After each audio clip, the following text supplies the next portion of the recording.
O ar jūs kada nors susimastote, jeigu tai pažvelgus į Žemę iš šalies, na pavyzdžiui nežemiškai civilizacijai?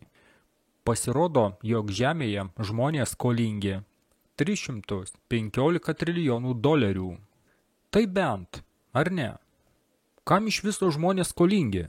Iš ko jie skolinasi tuos pinigus? Tai tikrai stebina.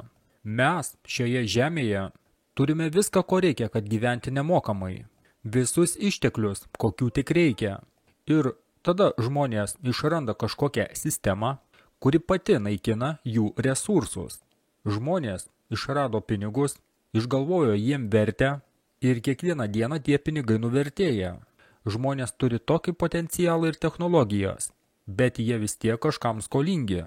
Juk tos technologijos galėtų mus išvaduoti nuo tos beprasmybės, nuo tų sunkių, nesibaigiančių darbų, kuriuos galėtų atlikti tos technologijos. Bet mes tuo tarpu skolingi 315 trilijonų įsivaizduojamos vertės. Kaip žmonija taip degradavo. Ši monetarinė sistema jau senai paseno ir beveikia tik tai vergoviai palaikyti.